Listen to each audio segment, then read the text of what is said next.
बिस्मिल्लाहिर्रहमानिर्रहीम। अस्सलाम वालेकुम। हमारे चैनल में खुश आमदीद। अपनी मुलाजमा की बात सुनकर मैं हैरत ज़दा रह गया। मुझे जो कुछ उसने कहा वो सब तो मेरे गुमान में भी नहीं था। इसीलिए मैंने हैरत के झटके से संभलने के बाद उसे झड़क दिया और कहा कि ऐसा कुछ नहीं है, तुम अपने काम से काम रखो। मुलाजमा हो मुलाजमा बनकर रहो, सर पर चढ़ने की ज़रूरत नहीं है। मैंने इसे अच्छी तरह डांट दिया, लेकिन न जाने क्या बात थी, उसे डांटने के बाद भी वो बात मेरे सर पर सवार रही और फिर मैंने इसकी बात पर अमल करने का फैसला कर लिया। मेरा नाम फराज है और मैं एक मिडिल क्लास फैमिली से ताल्लुक़ रखता हूँ। एक आम इंसान और एक आम फर्द की हैसियत से इस माशरे में जी रहा हूँ। हम मिडिल क्लास फैमिली के सादा से लोग हैं। माँ बाप, 5 बहन भाई, जिनमें मेरा नंबर आखिरी है। मैं अपने माँ बाप के अलावा बहन भाइयों का भी बहुत लाडला रहा हूँ, क्योंकि सारे बहन भाई मुझसे काफ़ी बड़े हैं, जबकि मैं सबसे छोटा और लाडला बेटा हूँ। मैं अपने से बड़े भाई की काफ़ी देर बाद पैदा हुआ था। मेरा और इनका 12 साल का फ़र्क था। इसी वजह से मुझे खुसूसी मोहब्बत और प्यार मिला। मैं इस प्यार मोहब्बत का आदी होता गया। ताहम मैं वैसे तो काफ़ी ज़हीन और बासलाहियत बच्चा था। इसी वजह से मैंने अपने लिए इलेक्ट्रिक इंजीनियरिंग की फ़ील्ड चुनी। मेरे बहन भाई तो अब तक सब ब्याह ही चुके थे, बल्कि बड़े भाई और बाजी की तो औलाद मुझसे थोड़ी ही छोटी थी।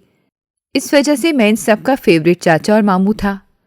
मेरी इनके साथ खूब दोस्ती थी, लेकिन अब पढ़ाई में लगकर मैं काफ़ी हद तक बहुत मसरूफ़ हो चुका था। अपनी फील्ड में मुझे बहुत आगे तक जाना था। इसी वजह से मैंने शुरू दिन से ही अपना फोकस पढ़ाई पर रखा और फिर अपनी फील्ड में कामयाबी के झंडे गाड़कर जब मैंने डिग्री लेकर यूनिवर्सिटी से निकला तो मेरी आंखों में नए ख्वाब सजे हुए थे और मैं नए अज़म के साथ नौकरी ढूंढने लगा और मुख्तलिफ इदारों में अप्लाई करने लगा। फिर बहुत जल्द मुझे गवर्नमेंट के ही एक जाने माने इदारे में नौकरी मिल गई थी। मेरी इस कामयाबी पर मेरे बहन भाई, माँ बाप तो खुश थे ही, उनके बच्चे भी बहुत खुश थे। इसी खुशी में घर में एक बहुत बड़ी तकरीब का एहतमाम किया गया, क्योंकि सब वैसे ही मुझसे बहुत मोहब्बत करते थे और अब जब मैं इस तरह कामयाब हुआ तो मेरी खुशी को मनाने के लिए सबने बड़ी मोहब्बत से इस तकरीब को मुनक्किद किया। एक अरसे के बाद हम सारे बहन भाई इकट्ठे हुए थे और सब बहुत खुश थे। इसी मौके पर मेरी सबसे बड़ी बहन के बच्चों ने मेरी शादी का मौजू छेड़ दिया। वो सब ये चाहते थे कि अब मेरी शादी भी कर दी जाए। इस मौजू का छेड़ जाना मुझे बौखला गया है और मैंने साफ साफ मना कर दिया और कहा कि मुझे अभी शादी नहीं करनी है। लेकिन वो सब तो जैसे इसी इंतज़ार में बैठे हुए थे कि मैं जैसे ही नौकरी से लगूं तो वो मेरी शादी कर दें। लेकिन मैं अपने तौर पर इन सब को मना कर चुका था, जबकि इनका जोशो खरोश दीदनी था। और फिर इसी महफिल में बैठे बैठे ही इस बात का फैसला हो गया कि अब मेरे लिए रिश्ता ढूंढा जाए और जल्द ही मेरी शादी कर दी जाए। मैं एक एक करके सबको मना कर चुका था, लेकिन इन सब का जोशो खरोश बहुत ज़्यादा था और वो सब दिल से यही चाहते थे कि मेरी शादी का फंक्शन जल्द से जल्द हो जाए। मेरी भांजियाँ और बहनें मुख्तलिफ लड़कियों के बारे में बात करने लगीं तो मैं वहाँ से उठाया। मैंने कहा भी कि मैंने अभी शादी का सोचा ही नहीं था और अब जब इस मौजू पर बात हुई तो मुझे समझ नहीं आ रही थी कि मैं क्या करूं। ना ही कभी कोई लड़की इतनी अच्छी लगी थी कि इसको अपने दिल में जगह दे देता और ना ही कभी कोई इतनी दिल को लगी थी कि इसे अपनी ज़िंदगी में ही शामिल कर लेता। लेकिन अब बिस्तर पर लेटा इन सब की बातों को सुनकर मैं मुख्तलिफ लड़कियों के बारे में सोचने लगा, लेकिन कोई भी मुझे ऐसी नज़र नहीं आई जिसको मैं अपनी ज़िंदगी में शामिल कर सकता। लिहाजा मैंने ये फ़ैसला अपने घर वालों पर ही छोड़ा और मुतमईन होकर सो गया। और फिर जल्द ही मेरे घर वालों का इत्तेफाक एक लड़की पर हो गया। वो लड़की मेरी बड़ी बहन के ससुराली अजीज़ों में से थी। इन सब को वो बहुत पसंद आई क्योंकि खूबसूरत थी और शोखो चंचल पढ़ी लिखी लड़की थी। इसीलिए जैसे ही इन लोगों ने रिश्ता फाइनल किया तो साथ ही मंगनी करके शादी की तारीख ले ली। अब घर में हर वक्त एक हंगामा मचा रहता था। मेरी बहनें अक्सर आई रहती और सब मिलकर शादी की तैयारियों में पूरी तरह मसरूफ़ हो गईं। मैं आजकल खुद भी बहुत खुश था क्योंकि मेरी ज़िंदगी का एक बहुत अहम मोड़ शुरू होने जा रहा था और मैं इन सबको खुश देखकर खुश होता रहता। वो लोग मुझे भी अपने साथ शामिल करते, नाचते गाते। ये दिन इतनी जल्दी गुजर गए कि मैं हैरान रह गया और मेरी शादी का दिन भी आ गया। मैं आज बहुत खुश था। मेरी बाजी ने मेरे लिए गोल्डन कलर की शेरवानी तैयार करवाई थी और जब मैं शेरवानी पहनकर कुला सर पर रखकर कमरे से बाहर आया तो सब ने बहुत तारीफ़ की और कहा कि वाकई आज ज़मीन पर आपसे ज़्यादा खूबसूरत दूल्हा कोई नहीं होगा। मैं जो हमेशा सादा से हूल जलूल हुलिया में ही रहता था, अब एकदम से जब इस तरह अपनी शादी के मौके पर तैयार हुआ तो मेरे घर वाले मेरी नज़रें उतारते नहीं थक रहे थे। मेरी खुशी मेरे चेहरे से दिखाई दे रही थी और नई जिंदगी के सफ़र में एक नई मंजिल की जानिब बढ़ चुका था। अपनी दुल्हन को घर ब्याह कर ले आया और फिर जैसे ही रस्मों से फारिग हुए तो इसे कमरे में पहुंचा दिया गया। कुछ देर बाद मेरी आपी ने मुझे भी कमरे में जाने का कहा तो मैं शर्माता झिझकता कमरे की जानिब बढ़ गया। लेकिन मेरी बहनें और भांजियां दरवाजे के आगे धरना दे के बैठी हुई थीं। इन्हें नेक दिया। काफ़ी शरारतों और मजाक के बाद एक मखसूस रकम फाइनल की गई और मैंने जेब से निकालकर वो रकम इन्हें दे दी। और फिर जब कमरे में दाखिल हुआ तो मेरा दिल तेज़ तेज़ धड़क रहा था। जिंदगी का ये पहला मौका था जब कोई लड़की मेरे नाम के साथ जुड़ चुकी थी और मेरे लिए अब एक नई जिंदगी, नई जिम्मेदारी और नया रिश्ता शुरू होने जा रहा था। मैंने आहिस्ता से इसे सलाम किया और इसके पास बैठ गया। कुछ देर की खामोशी के बाद न जाने से क्या हुआ, वो एकदम चीखने चिल्लाने लगी। मैं घबरा गया और इससे पूछने लगा, क्या हुआ तुम्हें? लेकिन वो बदस्तूर चीखती रही और कहने लगी कि तुम एक नामर्द हो, तुम किसी काबिल नहीं हो। तुमने ये बात शादी से पहले छुपाई। तुम्हारे घर वाले इस बारे में जानते थे, लेकिन तुम लोगों ने हमें आगाह नहीं किया और इस बात को पहले बताना चाहिए था। तुम लोगों ने हमारे साथ फ्रॉड किया है। वो बदस्तूर चीखती रही थी कि इतने में दरवाजे के बाहर काफ़ी लोग जमा हो गए। घर में भी काफ़ी मेहमान थे और मेरी बहन, भाई, भांजियाँ, भतीजे सब बाहर जमा हो गए। मैं इन सब के सामने बहुत शर्मिंदा हो गया। मैं इसे चुप करवाने की कोशिश करता रहा, लेकिन वो नहीं चुप हुई और इसी तरह बोलती हुई इस वक्त अपने घर वापस चली गई। सब ने इसे रोकने की बहुत कोशिश की, लेकिन उसने किसी की नहीं सुनी और इस घर से चली गई। अपने ख़ानदान में सबके सामने एक तमाशा बनकर रह गया। मुझे उम्मीद नहीं थी कि मेरी शादी का अंजाम इतना बुरा होगा। अभी तो मैंने से कोई बात भी नहीं की थी और वो इस तरह चिल्लाने लगी। सारे घर वाले मुझसे इस बारे में पूछ रहे थे, लेकिन मैं इन्हें क्या बताता। मुझे तो खुद खबर नहीं थी कि आखिर मामला क्या हुआ है, क्योंकि वो इस तरह मुझसे खफा हो रही थी। लेकिन घर वाले मुझे तसल्ली देकर कहने लगे कि हम इससे बात करेंगे, तुम परेशान मत हो। लेकिन मैं कैसे परेशान न होता? एक नए मोड़ पर आकर मेरे साथ ये सब क्या हो गया था? मैंने यूं ही सर हिला दिया और उठकर अपने आप को कमरे में बंद कर दिया। खानदान में मेरा तमाशा लग चुका था। सब लोग मुख्तलिफ बातें कर रहे थे। किस किस का मुंह बंद करता। न जाने वो मुझसे किस बात का बदला लेकर गई है। मुझे इस बात की समझ नहीं आ रही थी। मैं बेहद परेशान था और लोगों से छुपता फिर रहा था। अपने आप को कमरे से बाहर ही नहीं निकलने देता था, जबकि घरवाले मुझे समझा समझा कर थक चुके थे। मेरे घरवाले एक बार मेरे ससुराल जाकर बात भी कराए थे, लेकिन उन लोगों ने भी अपनी बेटी की साइड ली और इसे वापस भेजने से साफ साफ इनकार कर दिया और तलाक का मुतालबा कर दिया। यूँ मेरी तरफ से जल्द ही तलाक के कागजात इसे पहुंच गए और मेरा घर बसने से पहले ही उजड़ गया। मैं अब चुप चुप रहने लगा था। इस वाक़ये का असर बहुत बुरी तरह मेरे दिल और दिमाग पर हुआ था। मुझे अब किसी पर भी एतबार नहीं था। मैं घर पर भी बहुत कम किसी के पास बैठता। दफ्तर से वापस आते ही अपने कमरे में घुस जाता। मुझे पता था कि मेरे घरवाले मेरी इस हालत पर बहुत परेशान हैं, लेकिन मैं क्या करता? मुझसे खुद से भी नज़र मिलाना मुश्किल हो रहा था। वो लड़की चंद लम्हों में ही मेरी पूरी ज़ात को दो कौड़ी का करके रख गई थी और मैं कुछ न कर पाया था। ख़ानदान के लोगों को तो एक चटपटा मौजू मिल गया था और वो इसके ऊपर नित नई बातें बनाते रहते। हालांकि इस वाक़ये को 3 माह गुजर चुके थे, लेकिन अब भी कहीं न कहीं से कोई ना कोई बात सुनने को मिल जाती और मैं अपने अंदर ही शर्मिंदा होता रहता। मुझे इस बात का बहुत गुस्सा था, लेकिन मेरे बहन भाइयों ने इस मौके पर मेरा बहुत साथ दिया। मेरे भतीजे भतीजियाँ, भांजे भांजियाँ, वो सब मेरे साथ साथ रहे। उन्होंने मेरा बहुत ख्याल रखा और मेरे साथ दोस्ताना रवैया इख्तियार किए रखा। मैं इनके चेहरे पर छुपे हुए डर को देख सकता था। इन्हें इस बात का डर था कि कहीं जहनी हालत में मैं खुद को कोई नुकसान न पहुंचा लूं, लेकिन मैं ऐसा काम नहीं कर सकता था। शायद मैं फितरी तौर पर थोड़ा बुज़दिल था, या मैं खुद को नुकसान पहुंचाना ही नहीं चाहता था।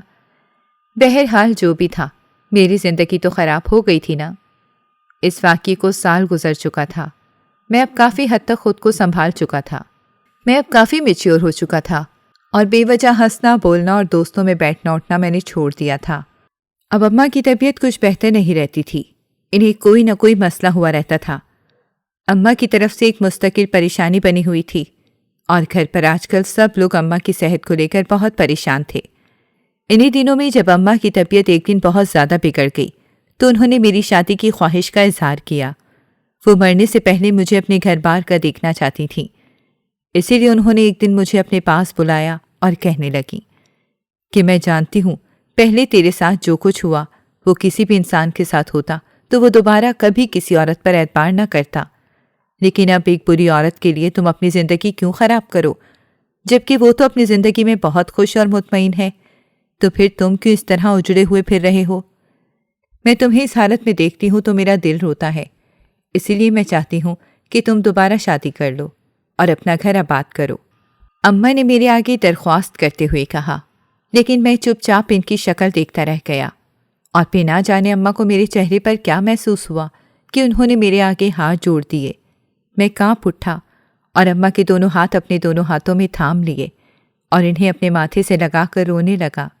और फिर काफ़ी देर रो चुकने के बाद जब मेरे अंदर का सारा गुबार बाहर निकल गया तो मैंने अम्मा की खातिर दोबारा शादी की हामी भर ली। अम्मा के चेहरे पर इस वक्त इतनी खुशी थी जैसे इन्हें दुनिया की हर खुशी हासिल हो गई हो। और फिर अगले मराहिल बहुत आसानी से तय हुए। अब की बार मेरी एक दूर के चचा की बेटी का इंतखाब किया गया। वैसी तो इन्हें मेरी पहली शादी की खबर थी और इस शादी के टूटने की वजह भी मालूम थी, लेकिन फिर भी चूंकि इन्हें हमारा घराना पसंद था और मेरी शराफत पर इन्हें यकीन था, इसीलिए उन्होंने अपनी बेटी देने का फैसला कर लिया। और यूं अब की बार मंगनी की रस्म नहीं की गई, बल्कि सादगी के साथ ही शादी का एहतमाम किया गया ताकि बाद में वलीमा बड़े पैमाने पर किया जा सके। लेकिन अब की बार मेरे चेहरे पर वो खुशी नहीं थी जो पहली शादी पर थी। मैं ये सब अपनी नहीं बल्कि अपनी माँ की मर्जी और खुशी के लिए कर रहा था। निकाहनामे पर साइन करते ही मुझे ऐसा लगा जैसे मेरा सांस बंद हो रहा हो। मैं फौरन उठकर कमरे से ज़रा बाहर आ गया और अपने कॉलर का ऊपर वाला बटन खोलकर खुली हवा में गहरे सांस पकड़ने लगा। मेरे पीछे मेरा भाई भी चला आया और मेरे कंधे पर हाथ रखकर जैसे ही अपने साथ होने का यकीन दिलाया, मैं फीका सा मुस्कुरा दिया और फिर थोड़ी देर बाद ही रुखसती करवाकर हम दुल्हन को घर ले आए। मैं अपने कमरे में जाना नहीं चाहता था। मुझे अब भी पिछला वाक़या पूरी तरह से याद था, लेकिन क्या करता, जाना तो था ही ना। लेकिन मुझे नहीं पता था कि अब की बार भी ज़िंदगी मेरे साथ वही सब कुछ करेगी जो पहले हो चुका था। अब भी मैं बड़े बुझे हुए दिल के साथ कमरे में दाखिल हुआ। पहले तो कमरे में इधर उधर टहलता रहा, लेकिन फिर कुछ देर के बाद अपनी बीवी के पास जाकर बैठ गया। लेकिन जैसे ही मैंने इसका घूंघट उठाकर बात करने का आगाज़ किया तो वो चिल्लाने लगी और कहने लगी कि तुम लोग फ्रॉड हो। तुम्हारी पहली बीवी बिल्कुल सच्ची थी। आखिर तुमने हमारे साथ ऐसा क्यों किया? क्यों हमें दुख दिया? हम तो तुम्हारे रिश्तेदार थे, लेकिन तुमने रिश्तेदारी का भी लिहाज नहीं रखा और अपनी इस कमी के बारे में हमें आगाह नहीं किया। न जाने वो क्या कुछ बोलती रही और फिर एकदम उठकर उसने अपना सूटकेस पकड़ा और बाहर की तरफ लपकी, जबकि मैं हैरत से इसे जाते हुए देखता रहा। घर वाले अलग परेशान थे। उसकी आवाज़ सुनकर वो सब पहले की तरह ही मेरे दरवाजे के आगे जमा हो गए थे, लेकिन इन्हें अब यकीन नहीं आ रहा था कि दूसरी बार भी ऐसा हो सकता है। अब इन सब की नज़रों में मैं मशकूक हो चुका था। वो यही समझते थे कि मुझ में ही कोई कमी है, जिसकी बदौलत अब ये दूसरी लड़की भी मुझे छोड़कर जा चुकी है। घर वाले अजीब परेशानी और शक की हालत में मुब्तला थे, लेकिन अब की बार मैंने अपनी सफाई में कुछ नहीं कहा और चुपचाप कमरे में खुद को बंद कर लिया। मैं इस वक्त बहुत जज्बाती तोड़ फोड़ का शिकार था।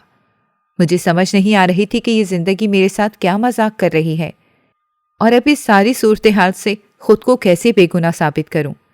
मैं किस तरह ये साबित करूं कि मैं वैसा नहीं हूं जैसा इन लड़कियों ने कहा, लेकिन मुझे कुछ समझ नहीं आ रही थी। इस वाक़ये के बाद तो सारे घर पर खामोशी तारी हो गई थी।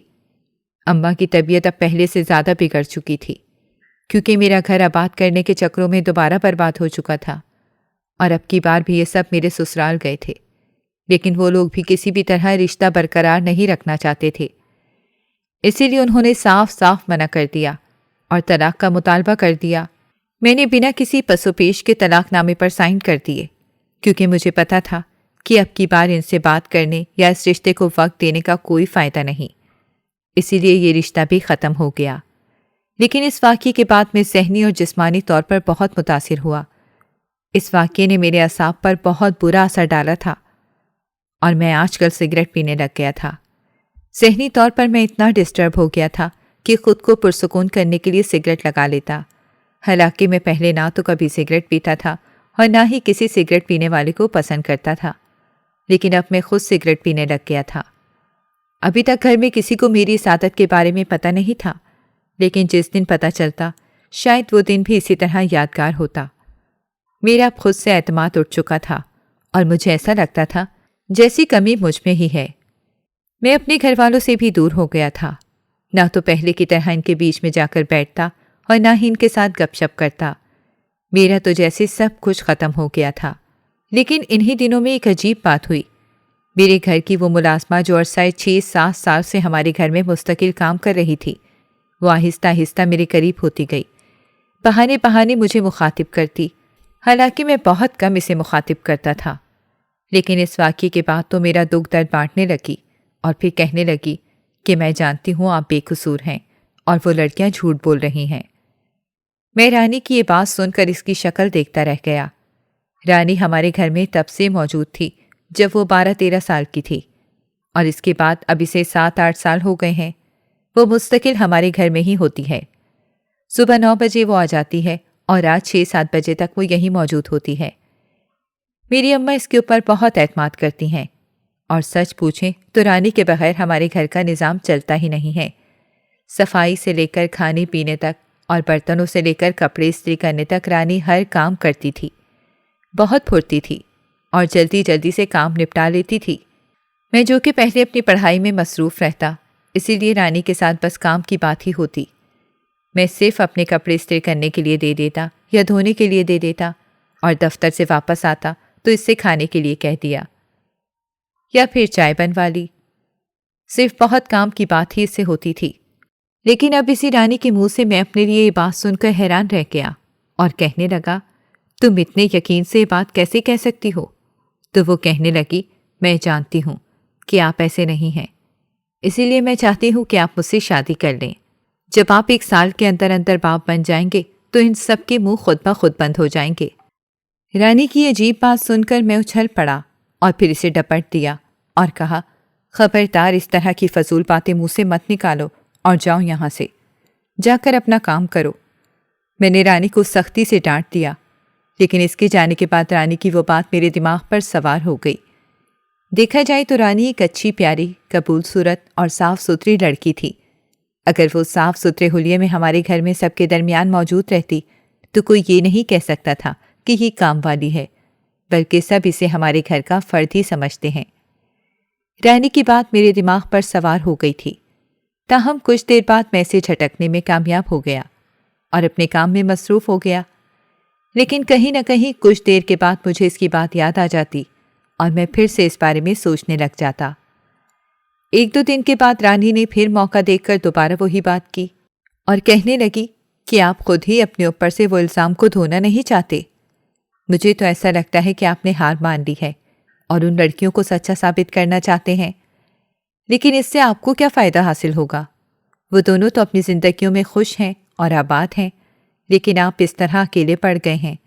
ना तो अपने घर वालों के साथ पहले की तरह बैठते हैं और ना ही पहले की तरह हंसते बोलते हैं। आपकी ज़िंदगी तो रुल कर रह गई है। अब अगर आपको एक मौका मिल रहा है तो आप लोगों के मुंह बंद कर सकें, तो फिर आप क्यों इस तरह कर रहे हैं? रानी ने दोबारा अपनी बात पर जोर देते हुए मुझसे कहा, तो मैं बेबसी से इसे देखता रह गया। मेरे पास इसकी बातों का कोई जवाब नहीं था, लेकिन उसके जाने के बाद मैं फिर इसके ऑफ़र के बारे में सोचने लगा। लेकिन मुझे पता था कि मेरे घर वाले एक मुलाजमा से मेरी शादी के लिए कभी नहीं मानेंगे, इसीलिए मैंने खुद भी रानी के बारे में नहीं सोचा। ताहम अब रानी को जब मौका मिलता वो ये बात ज़रूर करती और मेरे ज़ख्म उधेड़ देती। मैं अब रानी से कतराने लग गया था। मैं अपने कपड़े खुद ही इस्त्री करने लग गया और धोने के लिए अपनी भतीजी को आवाज़ दे देता। कुछ दिन इसी तरह गुजरे कि एक दिन शाम के वक्त जब मैं दफ्तर से घर आया तो घर में एक दूर की आंटी आई बैठी थी। चूंकि ये लोग टीवी लाउंज में ही बैठे हुए थे, इसीलिए मुझे इनके पास से गुजरकर ही अपने कमरे में जाना था। इसीलिए मैं इनके पास सलाम दुआ के लिए रुक गया। लेकिन मुझे नहीं मालूम था कि इनका अगला सवाल मेरी शादी और इसी के मुतालिक होगा। और वही हुआ। उन्होंने मुझसे शादी के बारे में पूछ लिया और कहने लगी कि अगर पहले दो किसी वजह से नाकाम हो गई हैं तो तुम क्यों ऐसा कर रहे हो? वो दोनों तो बहुत ऐश कर रही हैं। न जाने उन्होंने तुम में ऐसा क्या देखा कि पहली ही रात से दोनों तुम्हें छोड़कर चली गईं। इनकी अजीब बातें मुझे अपने आप में ही शर्मिंदा करती जा रही थीं और वो बहुत कुछ कह रही थी। लेकिन फिर मुझसे कुछ देर ही वहां बैठा गया और मैं उठकर अपने कमरे में आ गया और गहरे गहरे सांस भरने लगा। लोगों को अभी तक वो बातें नहीं भूली थीं। लोगों के मुंह बंद नहीं हुए थे। ये बात शायद कयामत तक मेरा पीछा करती। इन्हीं मायूस भरी सोचों के दौरान मुझे रानी की ऑफर याद आ गई और फिर मैंने अचानक ही रानी की बात मानने का फैसला कर लिया और अब मैं मुतमईन था। मैंने जैसे ही घर में अपने इस फैसले के बारे में बताया तो सब लोग जैसे हैरत ज़दा रह गए। लेकिन हैरत के झटके से संभलने के बाद वो सब बारी बारी मुझे समझाने बैठ गए। उनका एक ही मौक़िफ़ था कि एक मुलाज़मा से शादी करके तुम कौन सा स्टेटस हाई करोगे, जबकि वो मामूली मुलाज़मा हमारे घर में 7-8 साल से काम कर रही है और अब इसे तुम घर में एक बहू की हैसियत देकर हमारे सर पर सवार करोगे तो हम लोगों को क्या दिखाएंगे? घर वालों की ऐसी बातों के जवाब में मैं पहले तो चुप रहा, लेकिन फिर एक दिन सख्ती से मैंने उन सब से कह दिया कि अगर मेरी शादी करना चाहते हैं तो रानी से कर दें, वरना सारी ज़िंदगी दोबारा मेरी शादी का नाम मत लेना। और जिन लोगों की आपको फिक्र हो रही है, ये लोग पहले मेरे ऊपर रख रख कर ढेरों बातें कर रहे हैं, मुझे हर महफिल में जलील कर रहे हैं। आप इन लोगों की फिक्र मत करें। मैंने सख्ती से घर वालों से कह दिया तो सब खामोश के खामोश हो गए। और फिर अगले ही दिन मेरी बड़ी आपी मेरे पास आई। उनका कहना था कि हम रानी के साथ तुम्हारी शादी के लिए रजामंद हैं, तुम जब कहोगे हम तुम्हारा निकाह कर देंगे। आपी की बात सुनकर मैंने गहरा सांस भरा और इन्हें इस जुम्मे का कह दिया। रानी को भी मैंने अपनी मर्जी बता दी थी। वो बहुत खुश थी, जैसे इसे सारी जहान की खुशियां मिल गई हों। मैं खुशी से चमकता हुआ इसका चेहरा देखता रह गया। ये दिन इतनी तेजी से गुजर गए कि जुम्मा भी आ गया। आज मेरा रानी के साथ निकाह था। असर के वक्त हम दोनों को निकाह के बंधन में बांध दिया गया। रानी, जो कि पहले इस घर में एक मुलाज़मा की हैसियत से मौजूद थी, अब वो मेरी बीवी बनकर इस घर का एक फ़र्द बन गई थी। गो कि मैं इस निकाह पर खुश नहीं था, लेकिन मुतमईन ज़रूर था और वैसे भी अपने सर से इन इल्ज़ामात को उतारना चाहता था जो इन दोनों लड़कियों की बदौलत मुझ पर लगाए गए थे। रानी के साथ अब मेरी शादी को कुछ दिन हो चुके थे। घर वाले भी अब रानी को नई हैसियत में कबूल कर चुके थे। हालांकि अब भी हर काम के लिए रानी की ही आवाज़ पड़ती, लेकिन अब इस आवाज़ में आहिस्ता आहिस्ता तब्दीली आ रही थी। मुझे अभी इन सब बातों से कोई मतलब नहीं था। मेरे नज़दीक तो मेरा अपना आप अहम था, क्योंकि मैं चाहता था कि अपने ऊपर से वो इल्ज़ाम धो के दुनिया के सामने खुद को सच्चा साबित कर दूं। और फिर ठीक 1.5 माह बाद मुझे ये खुशखबरी सुनने को मिली कि रानी माँ बनने वाली है। रानी ने जब ये मुझे बताया तो मैं खामोशी से इसका चेहरा देखता रह गया। इस खबर ने मेरे अंदर कोई हलचल नहीं मचाई, लेकिन घर वालों को जब इस बारे में पता चला तो वो सब के सब बहुत खुश हुए और मुझे और रानी को ढेरों दुआएं दी। जबकि मैं जैसे इस बात पर यकीन नहीं कर पा रहा था, क्योंकि वो पहली 2 लड़कियों ने मुझे सिर्फ इस वजह से छोड़ दिया कि मैं एक नामर्द था और मेरे अंदर कमी थी, और रानी आज मुझे बता रही थी कि मैं बाप बनने वाला हूं। मैं दोबारा जज्बाती तौर पर बड़े झटके से गुजरा। ये वक्त बहुत तेजी से गुजरा और रानी की डिलीवरी के दिन अब आजकल करीब ही थे। रानी आजकल थोड़ी घबराई रहती और फितरी तौर पर वो मुझे अपने करीब देखना चाहती थी।